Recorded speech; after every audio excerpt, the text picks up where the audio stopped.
Bueno, amigos de Venezuela, siempre, siempre Venezuela. De esta manera iniciamos nuestra edición meridiana. Como siempre, llevándoles a ustedes información, comentarios, noticias, música, entrevistas, todo lo que tiene que ver con Venezuela y su migración a lo largo y ancho del mundo. Esto lo hacemos con mucho cariño, con mucho respeto a través de esta señal. 5 emisoras que se enlazan desde Aruba hasta el Arauca Binacional, llevándoles la información en señal abierta, pero también a través de nuestros canales digitales, lo que nos permite estar con ustedes vía streaming en cualquier parte del mundo, en versión directa o en versión diferida, como usted lo prefiera. Si a usted le conviene más ver siempre Venezuela en un horario particular, lo puede ver a través de nuestra versión diferida. Pero como siempre, es un trabajo en equipo, en donde está Vanessa Chacón en la producción, Camilo García en redes sociales, apoyo técnico, nuestro equipo de operadores, también nuestros colaboradores como corresponsales en Colombia, Venezuela y otras partes del mundo, todos bajo la coordinación de su servidor, Alan Peralta. Como siempre, iniciamos la jornada informativa con la presencia en la sala de Carlos Bucate y el Miura. Carlos, buenas tardes, ¿cómo estás? Pues buenas tardes, Arlan Ernesto Peralta, y por supuesto a la audiencia del programa Siempre Venezuela. Espero que estés bien, pero antes de comenzar y romper este cerco, Alan, ¿qué te parece lo de ayer del Centro Meteorológico Venezolano, el INAMEC, cuando dice que la ola de calor se acaba cuando comienza el frío? Eso, Me parece un razonamiento lógico, pero excesamente estúpido, porque, totalmente. o sea, obvio, el calor se acaba cuando llega el frío.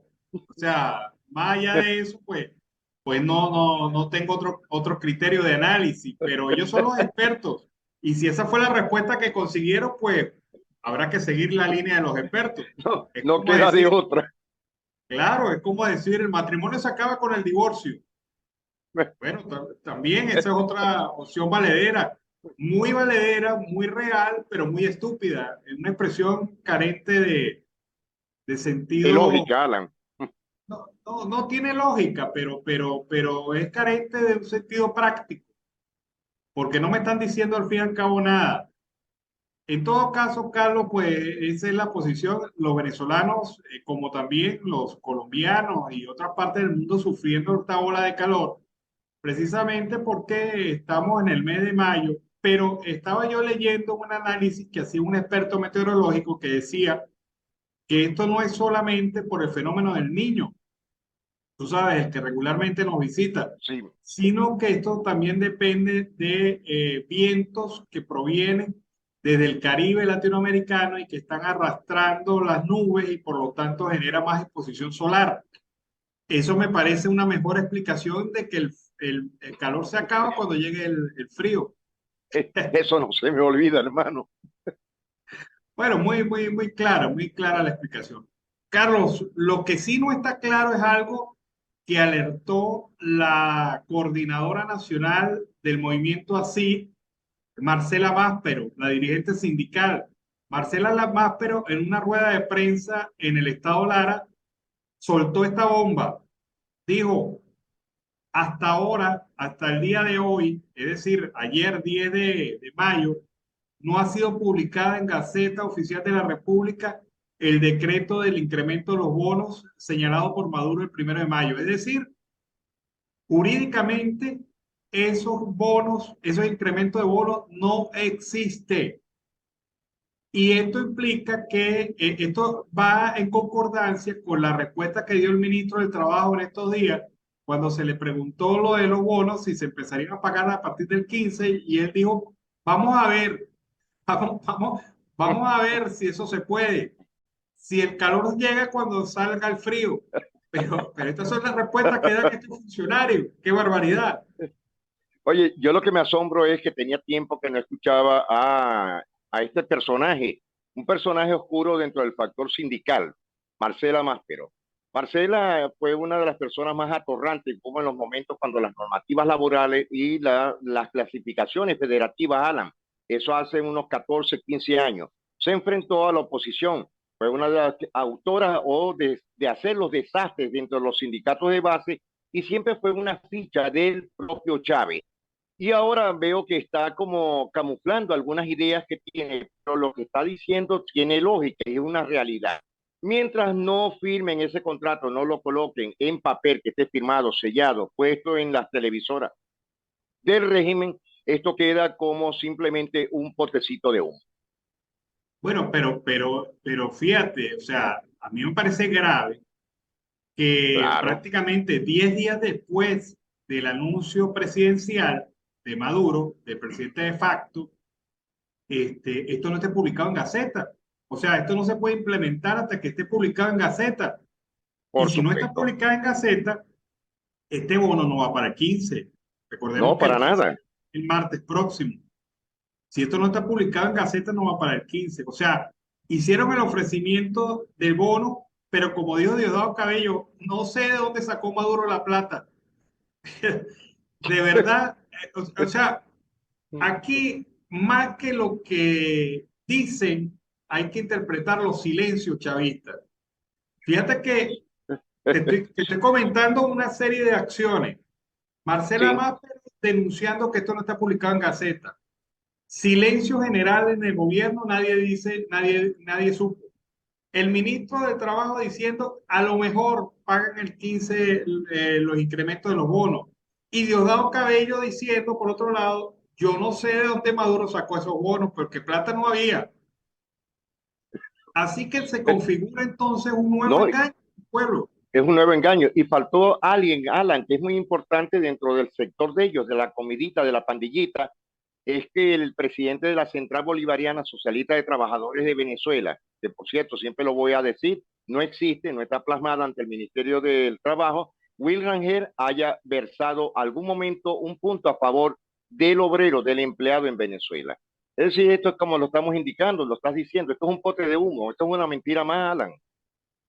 Sí, sabes que me recuerda mucho la mentira esa del bono especial de 10.000 bolívares que prometieron en mayo del año pasado y que todavía los están esperando los trabajadores. Nuevamente ha surgido el tema porque han dicho, mira, que el bono sí se va a pagar y se va a pagar por partes. Esto lo dijo la Central de Jubilados y Pensionados del Ministerio de Educación, pero no hay nada que confirme eso. Tampoco han dicho oficialmente que los Tampoco, recursos van a salir. Es más, le pidieron hacer un censo a través de la plataforma Patria para actualizar los datos y para ser beneficiarios de un primer pago que sería aproximadamente $400. Pero ese también es otra mentira que duró un año. O sea, el gobierno pierde credibilidad como se acaba la sal entre el agua. O sea, así es. aceleradamente, dramáticamente, porque lo que él promete y ha dicho que vienen unos bonos que son totalmente injustificables porque no se aumentó el salario, sino los bonos, no existe. O sea, ese es un decreto fantasma. No existe. Mientras no esté plasmado en Gaceta Oficial de la República, no existe. Y esto es lo que debe entender el estado de legalidad. Si no aparece esto mañana, por ponerte un caso, mañana viernes, publicado en Gaceta Oficial de la República, dudo mucho que el martes 15 le estén pagando el incremento de bonos a los trabajadores de la administración pública, tal como lo prometió el presidente de facto. O sea, ¿hasta cuándo, hermano? Se burlan de la gente, le maman gallo a la gente en la cara, le Se burlan maman de gallo. ellos, Alan. Claro, o sea, una actitud totalmente falta de respeto con la gente. Definitivamente, esto te demuestra a la clara que el país pues está en manos de una cuerda pirata, bandidos que Bandidos definitivamente totalmente. hacen lo que le da la gana y le prometen a la gente. Hay que hilar declaración tras declaración para entender qué es lo que está pasando. A lo mejor se le fue el yoyo a Maduro con esto de los bonos debido a la presión pública y no tenían la plata, porque aparentemente no la tienen. ¿Y de dónde la habrá sacado, según Diosdado Cabello? ¿Habrá jugado un baloto o una lotería y se ganó un triple? No, pero El único triple que hay ahí es el triple gordo, Maduro. Oye, Alan, pero lo otro es que yo recuerdo, y tú también, porque lo viviste, en todos los estados del país hay algo llamado la imprenta del estado. ¿Será que se les acabó el papel allí en Miraflores? No, tú sabes que la Gaceta desde hace aproximadamente unos 10 años tiene validez como Gaceta Oficial de la República, publicada en medio impreso o publicada en medio electrónico. Así Es es, decir, es decir, que en medio electrónico tampoco está publicada. ¿Recuerdas tú que esto tiene validez jurídica? jurídica. Tanta validez jurídica tiene que el presunto nombramiento de Alex Saab como el representante diplomático de Venezuela Sí, forjaron un documento impreso y lo presentaron como prueba de que él era el embajador Agen- efectivamente. Y agente se, diplomático. y se fueron los fiscales de los Estados Unidos se fueron a la base de datos electrónica de la Gaceta Oficial de la República y comprobaron que efectivamente ese era un documento forjado. Eso tiene validez jurídica. Entonces, ni impreso, porque pueden decirnos que se acabó el papel, pues ni impreso ni electrónico figura este aumento de los bonos y esto pues para mamadera que más de gallo para el país. ¿Hasta cuándo el país va a soportar esta falta de respeto permanente por parte del Sí, régimen? este gobierno dictatorial debería llamarse carcajada o a que me río. No, no, yo me llamo mentiroso, por poner- por ponerle un nombre a un programa colombiano. Yo me llamo presidente, pero presidente de facto, ¿no? O sea, porque Sí, ilegal sí. es. Fíjate, otra cosa, cambiando el tercio como hacen los toreros, y ahora vamos, no una Verónica, sino otro pase a la izquierda, a la derecha, perdón. Este tema de Paraqueima. Bueno, tú sabes que el exalcalde del Tigre, Ernesto Paraqueima, ha sido pues sancionado de una manera brutal.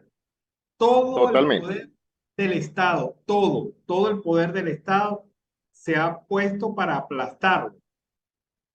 Y de hecho, pues, no es que yo esté de acuerdo con lo que ha hecho o ha dicho o ha firmado Paraqueima, muy lejos de eso. Yo creo que Paraqueima, además de Bocón, se excedió en muchas cosas y bueno, Totalmente de acuerdo. él mismo cavó su tumba, pero una cosa es eso y otra cosa es el aplastamiento institucional que haya Político. sido el Estado venezolano en contra de este señor.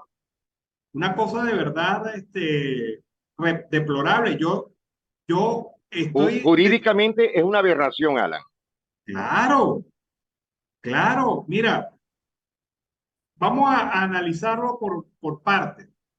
A Paraqueima se le destituye como alcalde y se le nombra un nuevo alcalde sin proceso. El proceso es Eso es correcto. ilegal. Lo que se hizo en esa alcaldía fue ilegal, porque lo que te dice la norma es que el alcalde tiene que tener una ausencia permanente y a él todavía no le han hecho un proceso donde tengan sentencia definitiva, por lo tanto es un hombre que hasta ese momento, cuando se hace la destitución y el nombramiento del nuevo alcalde, este hombre jurídicamente era todavía el alcalde del Tigre. Pero Ese, fíjate, lo inhabilitaron por 15 años, Alan. claro, ese es el segundo tema. La Contraloría General de la República, el poder moral republicano, una entelequia que estos locos inventaron para perseguir a los opositores. Es decir, que sí trabajó el Contralor. Claro, el Contralor es mira, me entero, es el presidente del Consejo Moral Republicano. Claro, ellos se lo turnan. Un año Sí, es sí. Tarek, un año es el Contralor, otro año es el defensor del puesto. Bueno, al fin y al cabo, para lo que sirve no, eso no importa mucho, pero resulta que sale el Contralor diciendo que bueno, que ellos habían decidido inhabilitar por 15 años al hombre. Pero ¿y dónde está el Fíjate, derecho a lo la dijiste, decidido, hemos decidido. Claro, ¿dónde está el derecho a la defensa? Esas decisiones no se pueden tomar de esa manera, tiene que haber un proceso, tienen que haber el derecho a la defensa. A Paraqueima, con todos los errores que ha cometido, a Paraqueima se le violó el derecho a la defensa, se le violaron los Eso es derechos correcto. procesales, se le destituyó de manera ilegal, se le inhabilita de manera ilegal también, porque no Y es que tres arbitraria. carajos, no es, perdóname, no es que tres carajos se reúnan, se tomen un whisky y digan, no, vamos a inhabilitar a la Peralta por 15 años. Y mi derecho a la defensa, ¿dónde está? Eso es lo que Sí, pasó pero con acuérdate que Paraqueima. Venezuela es un estado de forajidos, Alan. Pero a mí lo que me asombra de todo eso es a quién colocaron, Alan. Ah, no, esa es otra historia. La esposa del líder de Primero Venezuela, el ¿Sí? hombre, el hombre gestor y defensor de Alex Saab. ¿Sí? Es decir, es la misma pandilla de truanes, hermano. Claro, pero mira, vamos a concentrarnos en el tema para Keima. No conforme con inhabilitarlo, no conforme con destituirlo, no conforme con iniciar un proceso jurídico dudoso, Dudoso. porque a pesar de que él esté en prisión, en detención domiciliaria, ese proceso jurídico es dudoso porque se presentó en base a pruebas argumentativas, no a pruebas contundentes. Porque ni siquiera, fíjate que revisando el caso, ni siquiera en el expediente figura la grabación donde él habría dicho lo que dijo en contra de los niños Asperger. Eso no está ahí. Y No los está demás ahí. son hechos de presunción. Él piensa y actúa en contra de los ancianos, en contra de los niños enfermos de Asperger, que obviamente si lo dijo es un delito, pero no se le puede procesar así de esa manera, con detención preventiva y en un proceso que apenas está iniciando y que se le ha violado su derecho a la defensa. Un proceso totalmente viciado, Alan. Y fíjate que él Claro, dijo en una de las declaraciones que esa no era su voz. claro, o sea, él tiene derecho a la defensa, él puede alegar eso, pero definitivamente se le destituye sin un proceso firme. Además, la persecución va hacia su patrimonio. Sí, Se han metido con una emisora de radio que era administrada por el hijo de Paraqueima y se le han llevado los equipos y se le ha cerrado por orden del SEBIN, ni siquiera por Conatel, por orden del SEBIN. Le retiraron los equipos, le retiraron todo y la dejaron inutilizada. Ahora, que esa emisora se haya prestado para hechos de violatorios a la norma es otro asunto, pero Conatel nunca se pronunció sobre ese tema. no, Y ni se va a pronunciar, Alan. Acuérdate que ellos están rodilla en tierra obligatoriamente para lo que indica el gobierno, porque si actúa el SEBIN es porque va directo, directo, vía central por parte del gobierno de alta jerarquía. claro, ataca la yugular de ellos, pero, o sea, pero definitivamente todo lo que está alrededor del tema para Cayman, porque ya esto es sentencia anticipada. Sí, Ya esto es sentencia anticipada. O Alan, pero sea, la pregunta es, ¿hay una causa realmente que en lo que tú como abogado, qué es lo que podrían sancionar a Paraqueima? ¿Cuál sería el delito realmente? es que a él se le acusa de incitación al odio y Correcto. se le acusa de violación de una ley de protección a personas en condición vulnerable que aprobó la Asamblea Nacional Ilegítima precisamente a mediados de marzo. Y sobre esa ley se le están imputando los hechos a Paraqueima. ¿Qué es lo que alega Paraqueima? que los hechos que se le imputan fueron previos a la ley. Habrá que ver cuándo se publicó la ley en Gaceta, porque usted sabe, y lo hemos hablado muy claro, que la ley Sí, no entra en vigencia hasta que no esté publicada en Gaceta. no esté Y publicada en habrá que ver Gaceta. la fecha de publicación en Gaceta. A lo mejor ni siquiera la ley está publicada, está aprobada, pero no está publicada. Pero esas son las cosas que están alrededor del caso Paraqueima. Mire, Paraqueima nos puede caer mal. Paraqueima puede ser un individuo atorrante. Paraqueima puede ser un tipo violador de la ley, pero el proceso que se ha hecho alrededor de él ha sido totalmente irregular, lo que anula el hecho en sí, la acusación y los efectos.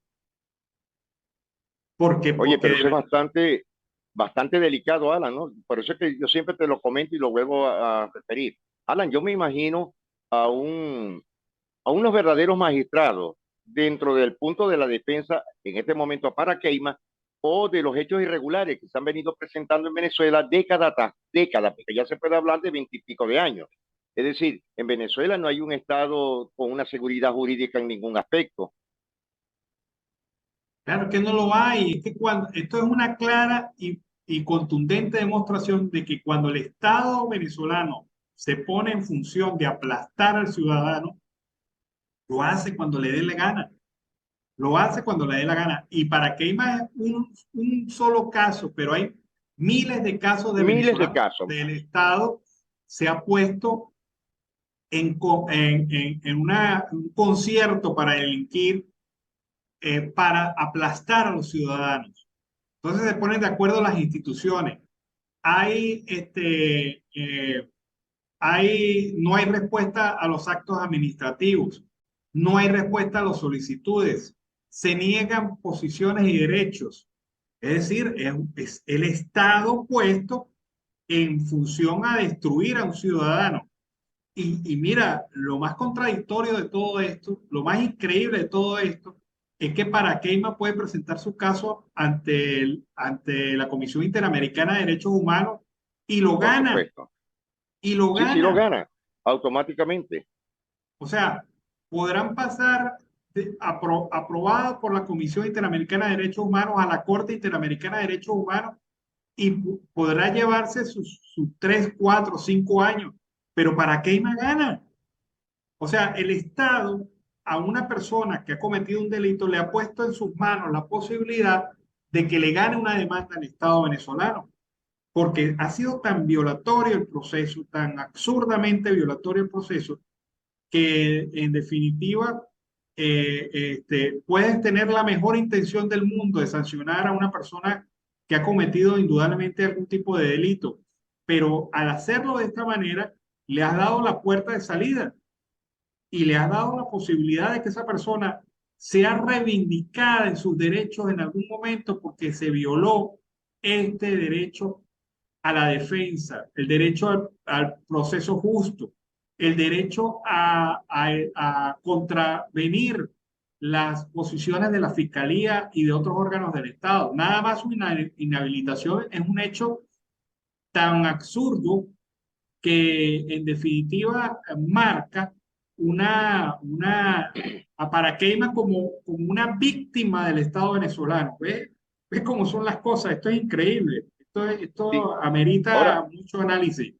un estudio. Alan, pero fíjate algo, y no es que me voy a salir del tema, pero es decir, que nosotros nos estamos acercando a una verdadera dictadura totalitaria, 100% al estilo de Nicaragua. Fíjate lo que pasó ayer, antier, y amaneció con la noticia donde el gobierno dictatorial de Daniel Ortega y Murillo confiscaron y sacaron a la Cruz Roja Internacional. Es decir, que esto pudiese ocurrir en Venezuela también. Bueno, que el tema de si vivimos o no una dictadura depende de la aplicación de los equilibrios del Estado, de que funcione un poder judicial. Si un poder judicial no funciona en un país, está cooptado por el gobierno. Si los órganos de controlor no actúan ni operan y permiten que el gobierno haga lo que le dé la gana, si el poder legislativo está subsumido también a una política de Estado y de gobierno, más no a la Constitución y las leyes, y tenemos un ejecutivo violador de derechos humanos, pues estamos en una dictadura, hermano. O sea, no Así es. hay, no hay, no hay otro análisis. No hay comparación y no hay compos. Claro que como que nos lo vendan como que es como que es un proceso electoral que se hace para las elecciones. No, eso es un disfraz. Las nuevas dictaduras, las neodictaduras necesitan precisamente de elecciones para legitimarse, pero elecciones manipuladas, obviamente, porque cuando el pueblo sale a votar en contra de ellos, manipulan y hacen todo lo posible por trabar la rueda democrática. Carlos, se nos acabó el tiempo. Pues sí, Alan, estaremos muy pendientes de lo que pasa ahora en el mediodía hasta en horas de la tarde para saber cómo está la situación con ya el final, Alan, de la situación migratoria, con el artículo 42, ya entrando ya poco a poco el artículo 8. Bueno, buen provecho para ti, para el equipo de producción y por supuesto a la audiencia del programa Siempre Venezuela Radio. Hasta la tarde. Bueno, vámonos a la pausa comercial musical del momento y de regreso seguimos aquí con más de Venezuela siempre, siempre Venezuela. Bueno, amigos de Venezuela siempre, siempre Venezuela, seguimos aquí con más información en este segundo bloque del programa Meridiano. Bueno, recordemos que hace 3 años, cuando Colombia y Venezuela tenían rotas sus relaciones, hubo un episodio que tensionó más el momento. Al parecer, por error de la Fuerza Pública Colombiana, 3 embarcaciones terminaron en territorio colombiano. Estos eran naves artilladas y naves administrativas que estaban amarradas al lado colombiano y que resulta que por falta de un control se desamarraron las 3 lanchas artilladas y fueron a parar en el río Meta al lado venezolano.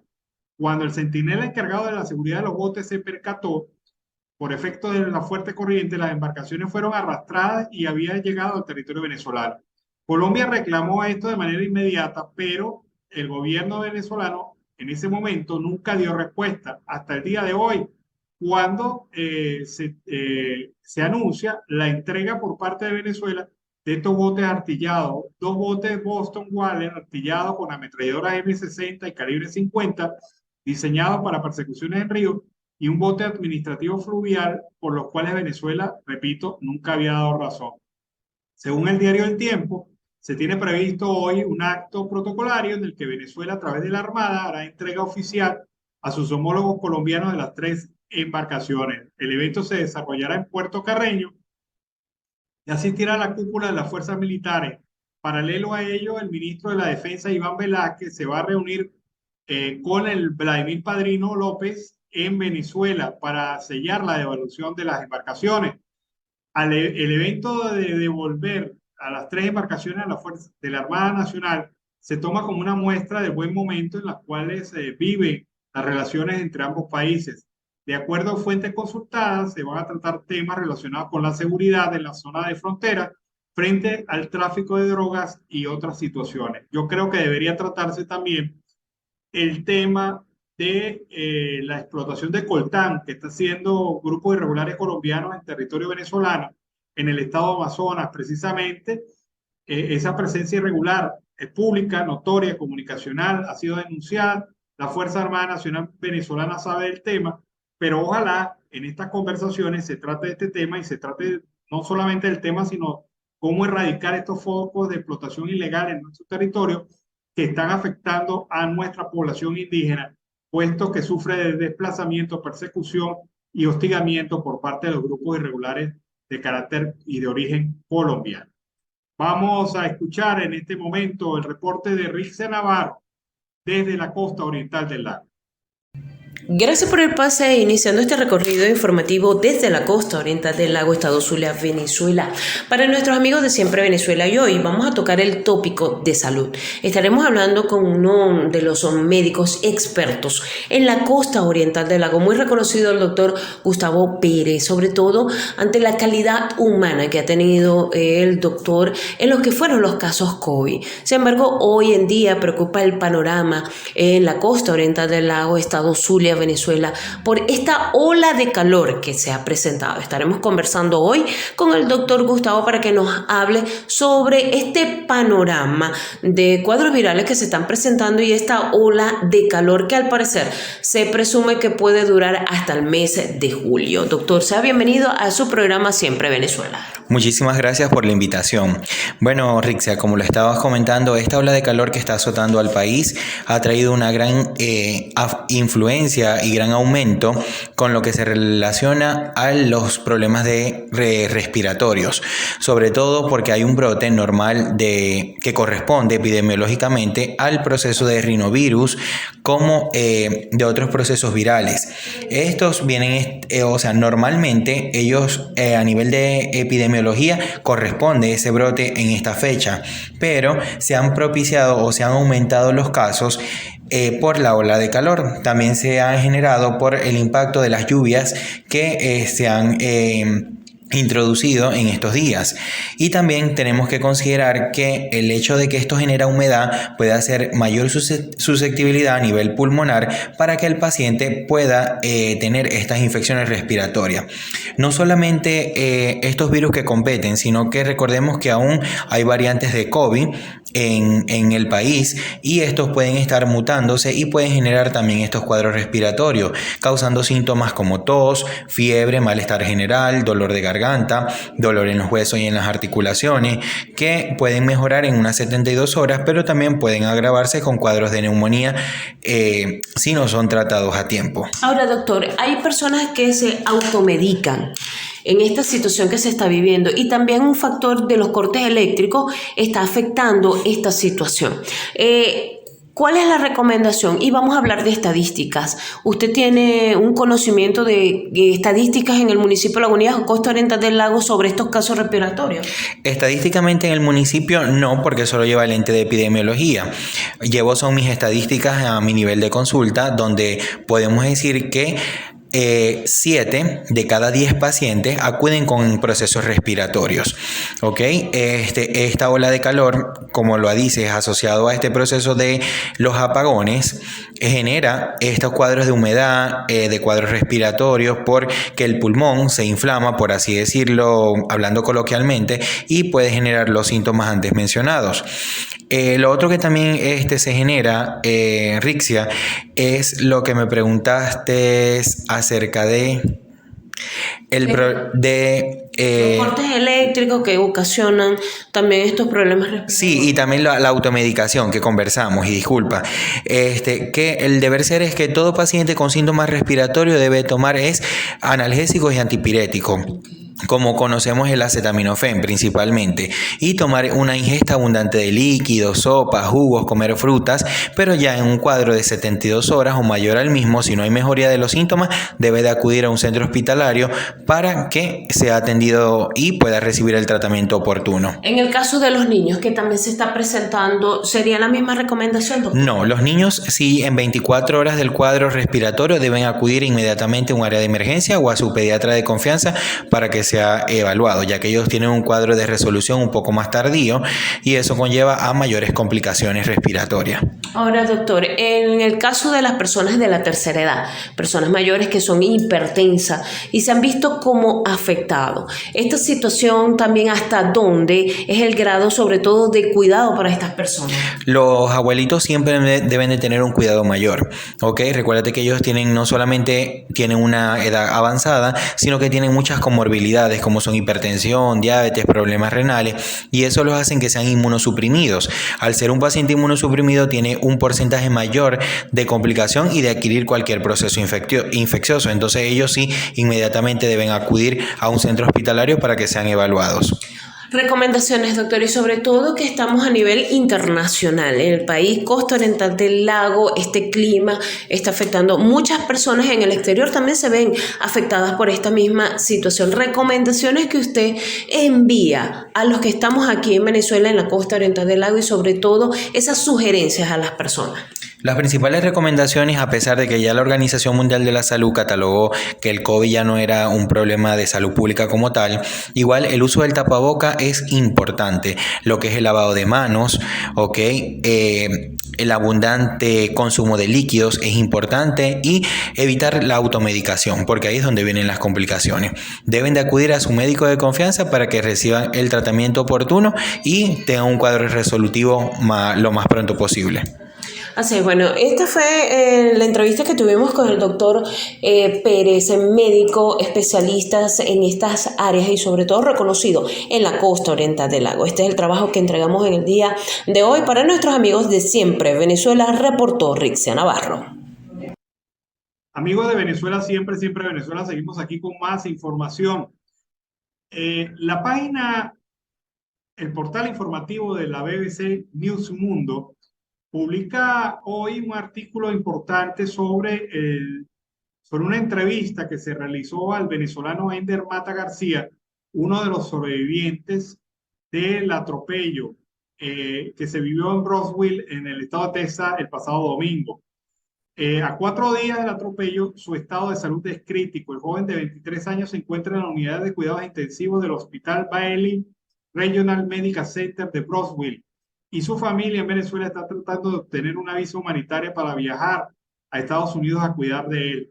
Elizabeth García, la madre de este joven, ha pedido solo estar con su hijo. Ella vive en el Valle del Tuy, a 40 kilómetros de Caracas. Lo poco que sé es que tiene una fractura en la clavícula, que su cerebro sigue inflamado y que lo mantiene sedado. La mañana del atropello, la novia de Ender le comentó que habría ocurrido un accidente en el lugar donde estaba su hijo. Sin embargo, no tenía mayores detalles. Ella me paseó el video, no lo quise ver, quedé muy nerviosa. Recuerda, a la 1 de la tarde me pareció raro que mi hijo no se comunicara conmigo, así que comencé a preguntar por teléfono a sus amigos si sabían algo, hasta que me pasaron la foto del accidente y ahí estaba él. Las autoridades norteamericanas aún no han divulgado la lista con la identidad completa de las víctimas. Sin embargo, se ha conocido que hoy falleció la 10ª víctima de estos hechos. Es decir, se incrementa del número original de 8 fallecidos a 10, entre los cuales hay muchos venezolanos, según se ha indicado. Su destino era Nueva York. Él quería llegar hasta Nueva York después de intentar probar vida sin suerte en Perú, como le ha ocurrido a otros compatriotas. Su motivación principal era proveer a sus 3 hijos.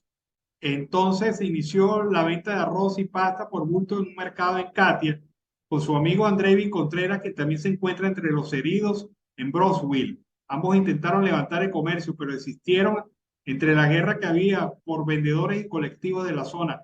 Migraron a Estados Unidos como su única salida. Llegaron a Perú, salieron, se volvieron a Venezuela y de Venezuela volvieron a salir hacia los Estados Unidos, y ahora está en esta situación la historia de este joven venezolano afectado por la crisis y por la situación que evidentemente ha originado este accidente terrible en Texas. Ender Mata, un caso de un venezolano en situación de riesgo en los Estados Unidos.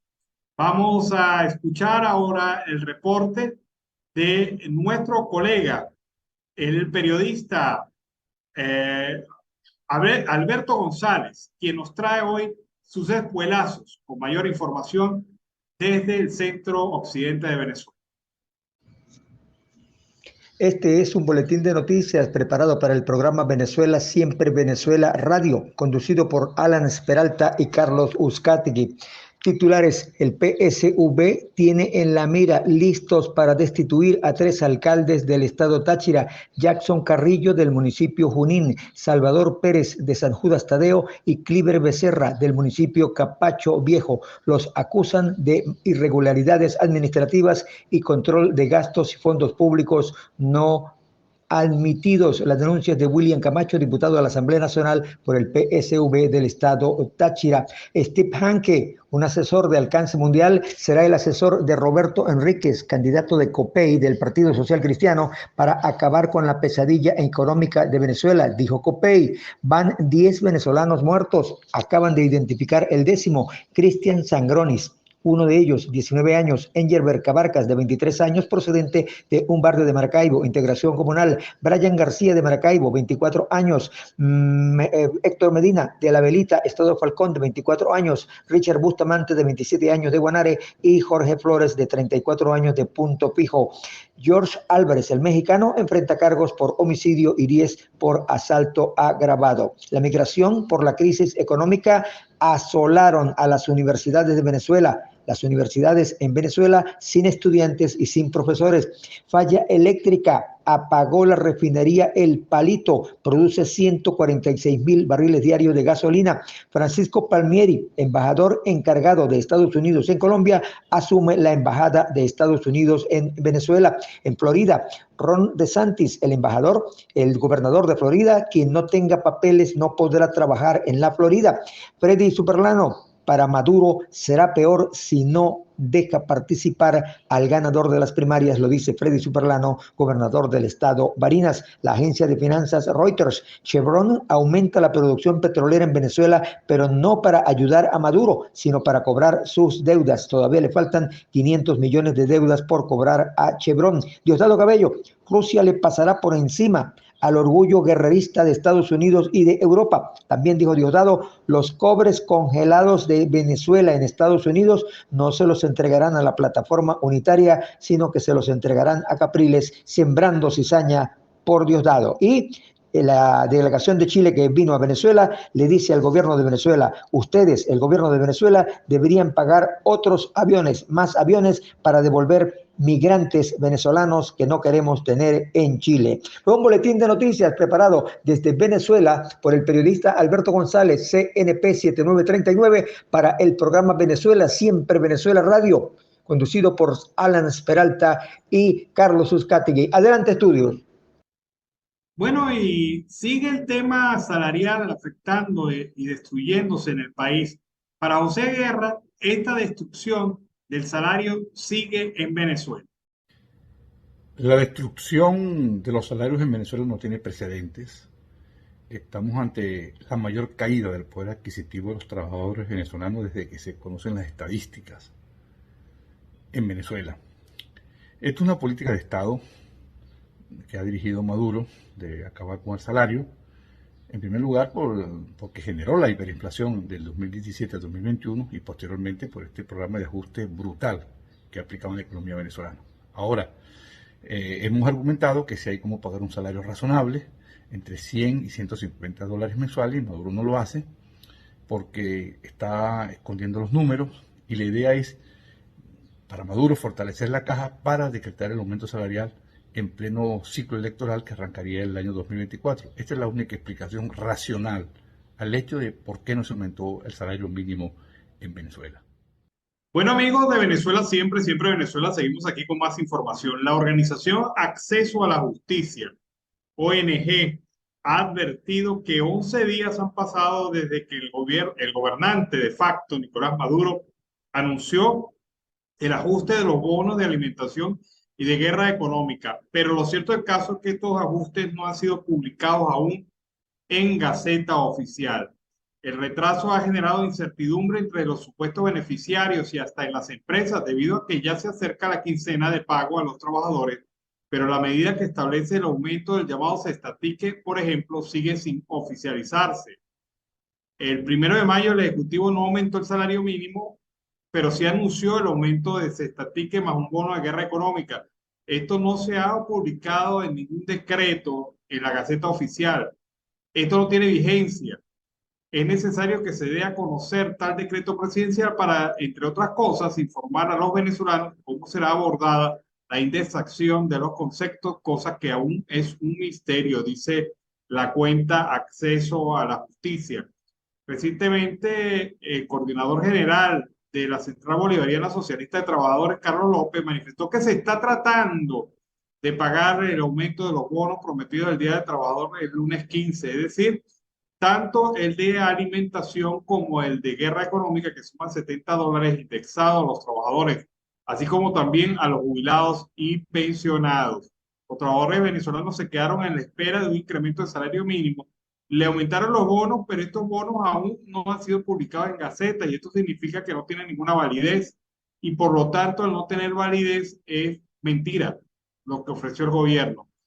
Pese a la incertidumbre, las empresas aún se encuentran en un momento en el cual se desconoce cómo y cuándo se debe hacer la indexación, si efectivamente será anclado a la divisa norteamericana o si será a la moneda petro. Algunas compañías del sector privado pagan el cestatique de forma mensual, otras lo hacen quincenal y otras semanal, por lo que es importante conocer las indicaciones que establecería el decreto fantasma. El anuncio fantasma todavía de Maduro que no se materializa en ninguna de las gacetas oficiales recientes. Así que queda esta situación de incertidumbre y lógicamente de rabia y molestia porque se sigue mamando gallo el pueblo venezolano. Por otra parte, la Federación Venezolana de Maestros ha dicho a la ministra de Educación, Yalice Santaella, que hay una exigencia clara de salario digno, justo y suficiente para todos los trabajadores del sector.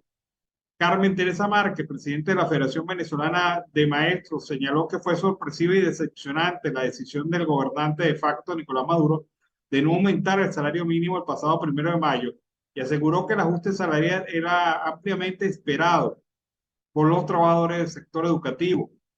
Estamos preocupados por la educación en Venezuela.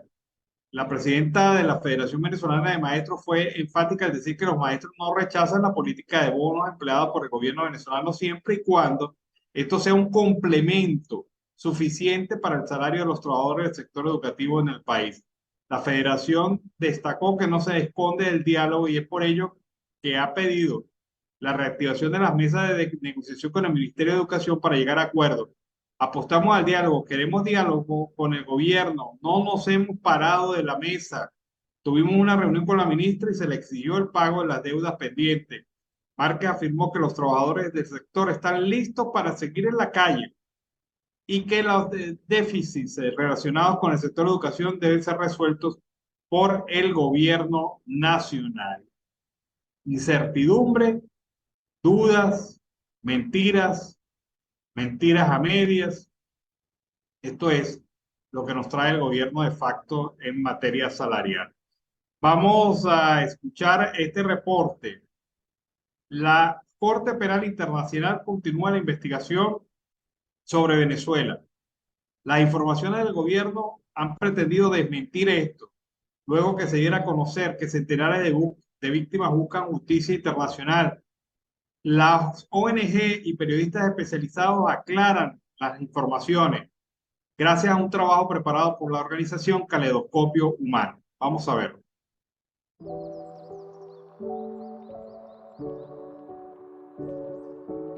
Las políticas de lawfare, las políticas de ataque a través de aventuras en tribunales de Estados Unidos o a través de la Corte Penal Internacional se detenga porque afecta directamente a nuestros líderes más importantes.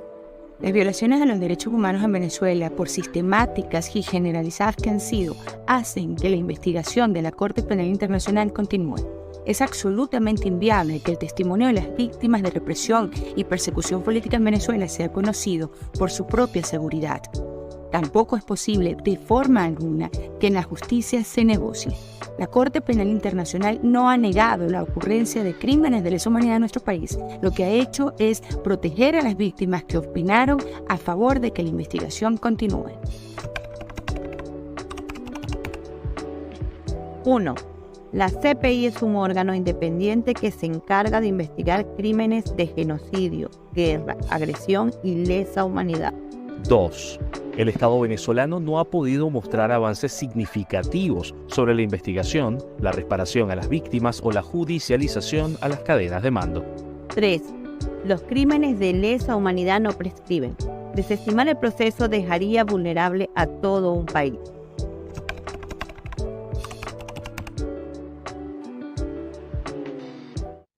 Bueno, seguimos acá en Venezuela, siempre Venezuela. Más claro, no canta un gallo. Ahí está la verdadera situación real en relación a este tema.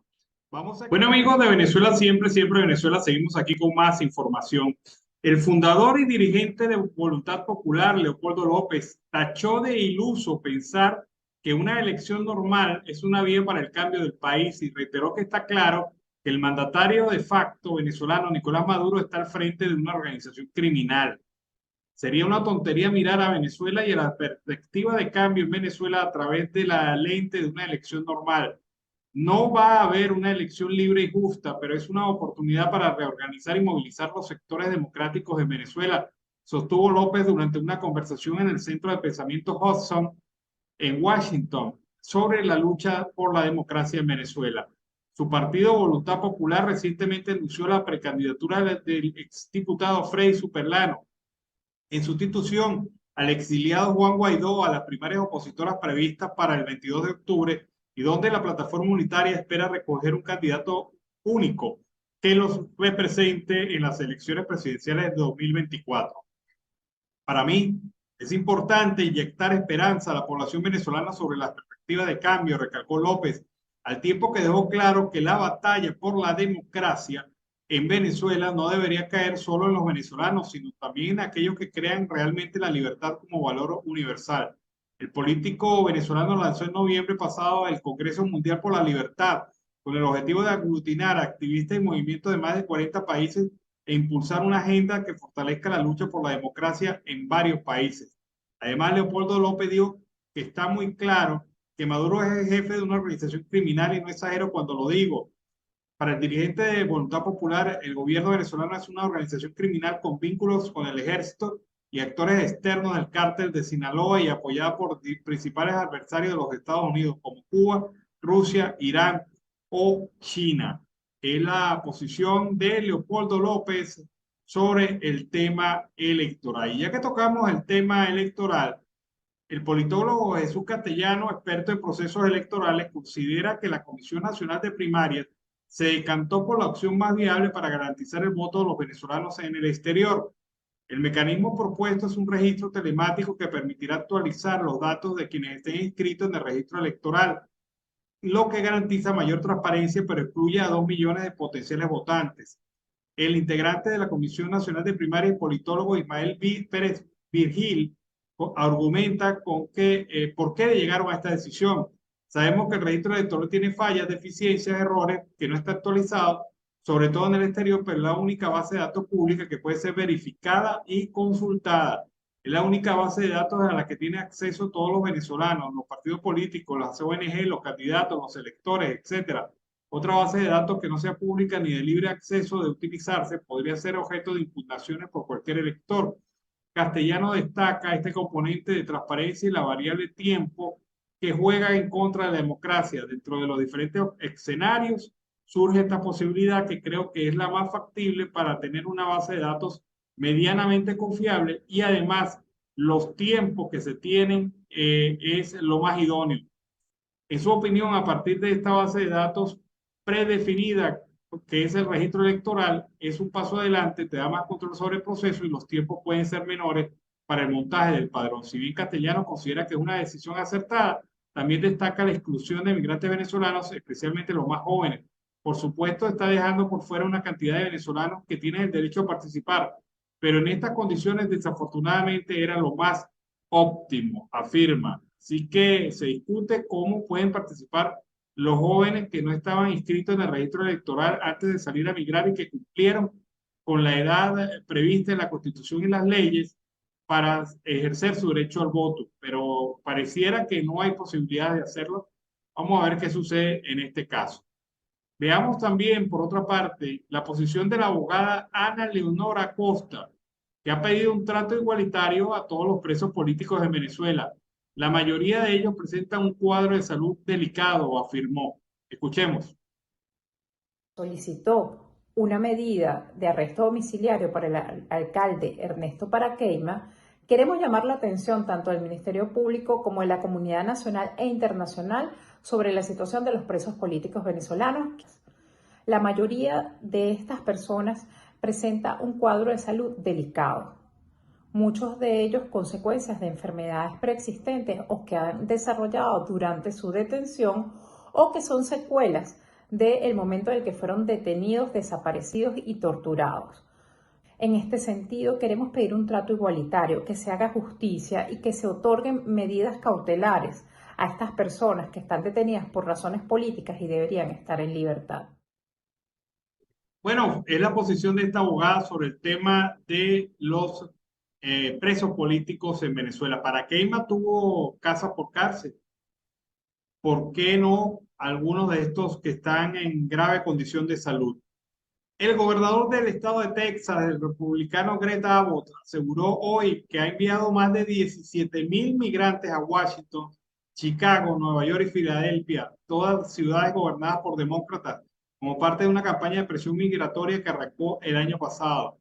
En un tuit, Abbott, que se caracteriza por su lenguaje antimigratorio, criticó al presidente de Estados Unidos, Joe Biden, y lo acusó de no querer proteger las fronteras. El rechazo del presidente Biden a asegurar nuestra frontera ha dejado a las localidades fronterizas de Texas desbordadas por niveles récords de inmigración ilegal. Asimismo, apuntó que ha enviado migrantes a estas 4 ciudades santuario para proporcionar alivio a las comunidades de frontera. En Estados Unidos se conoce con el nombre de ciudad santuario aquellas urbes con leyes que protejan a los migrantes sin importar su estatus y que prohíben su deportación.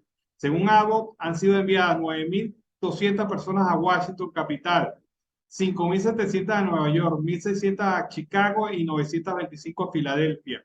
Los alcaldes de Nueva York y Chicago han denunciado recientemente los renovados esfuerzos de Abbott por enviar migrantes a estas ciudades y han asegurado que sus servicios de atención están saturados y que necesitan la ayuda de las autoridades federales. ¿Qué va a pasar? Imagínense ustedes la declaración de Abbott, que con orgullo dice que ha enviado 17,000 migrantes a estas ciudades.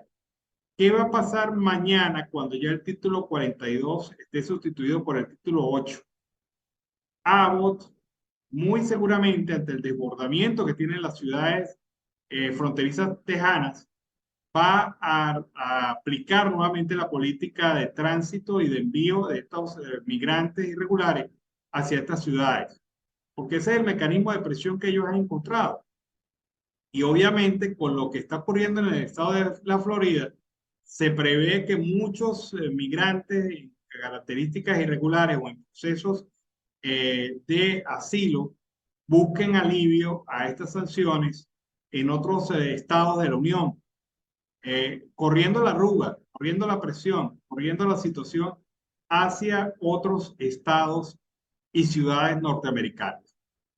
Es lo que seguramente va a hacer el señor Abbott, va a reiniciar este traslado en autobús hacia otras ciudades norteamericanas.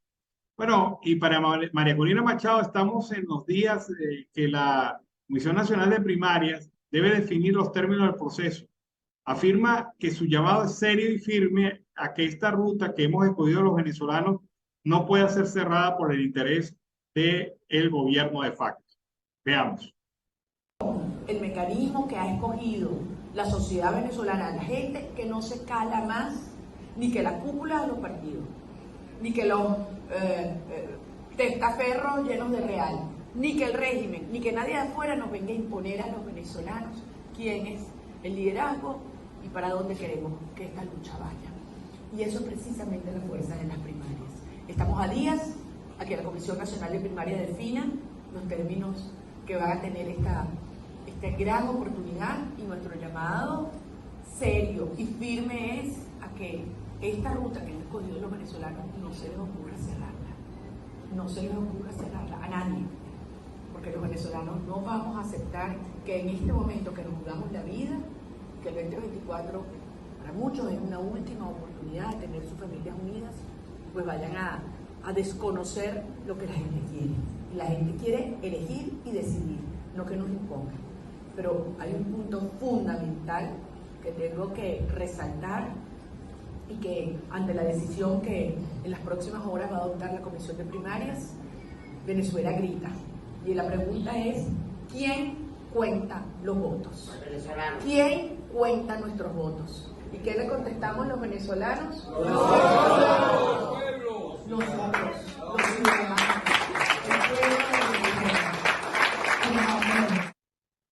Bueno, es la posición de María Corina Machado en relación a este tema. A partir de mañana, a partir de esta medianoche, el día de hoy, la búsqueda de asilo en los Estados Unidos va a depender en gran medida del uso de una aplicación La alternativa tecnológica parece desconectada de la dramática realidad de la frontera, donde teléfono, Wi-Fi y electricidad son un lujo. La aplicación CBP One de la Oficina de Aduanas y Protección de Fronteras fue diseñada para canalizar los pedidos de asilo a Estados Unidos, pero los migrantes agolpados en México señalan que es frustrante por las fallas de la herramienta evaluada por los usuarios de la tienda Apple como 2.5 estrellas. Es algo insólito que una aplicación prácticamente decida nuestra vida y nuestro futuro, dice Jeremy de Pablos, un venezolano de 21 años que lleva semanas acampando en Ciudad Juárez. De Pablos dice que lo más difícil fue el reconocimiento facial, es un bingo, reconoce a quien quiere. La aplicación en realidad es el muro y no ese. Agregó señalando la pared que serpentea a lo largo de la frontera entre Estados Unidos y México. El presidente de Estados Unidos, Joe Biden, lanzó CBP One en enero ante el inminente final del título 42, la norma sanitaria activada por la administración de Donald Trump. El título 42 va a expirar a la medianoche de hoy y autorizaba la expulsión de quienes cruzaran la frontera sin visa o documentación necesaria para entrar, pero establecía excepciones. Desde que se activó, casi 3 millones de personas que buscaban asilo en los Estados Unidos fueron expulsadas, en su mayoría de México, donde crearon campamentos improvisados. El sueño americano de todo ser humano, cruzar a Estados Unidos para ayudar a nuestros familiares, se ve frustrado, según Antonio Sánchez Ventura, quien llegó con su hermano huyendo de la violencia de su país y dice que en el camino le robaron todo. Vive en la calle y come de donaciones. Su único objetivo es reunir dinero para comprar un teléfono y descargar el CBP One. Los migrantes que aguardan en Ciudad Juárez en carpas sin electricidad cargan sus teléfonos desde los postes en la maraña de cables. Priorizan cada moneda que tienen para comprar saldo y tener internet. Pero ahí comienza la segunda parte del desafío. Es una situación que realmente afecta a los migrantes y preocupa a aquellos que quieren cumplir con esa meta, con la de llegar a Estados Unidos a través de las vías legales que ha puesto el gobierno a su disposición. Despedimos esta edición meridiana de Siempre Venezuela. Como siempre ha sido un trabajo en equipo, donde está Vanessa Chacón en la producción, Camilo García en redes sociales de apoyo técnico, nuestros operadores en todas las emisoras que se contactan y nos permiten la señal abierta, también nuestros corresponsales en Colombia, Venezuela y otras partes del mundo. Nos volvemos a encontrar en la próxima edición de 4 a 6 de la tarde, hora de Colombia, como siempre, Siempre Venezuela. Siempre Venezuela es un programa que te brinda las mejores noticias, comentarios, análisis, entrevistas y música. Información sin censura en la voz de los protagonistas. Todo un equipo de producción de primer nivel. Siempre Venezuela lo encontrarás en las radios de tu preferencia. O si no, visítanos en nuestras plataformas digitales. Siempre Venezuela Radio. En Instagram, Facebook y Twitter. De lunes a viernes le decimos lo que en Venezuela prohíben. Porque somos Venezuela siempre, siempre Venezuela.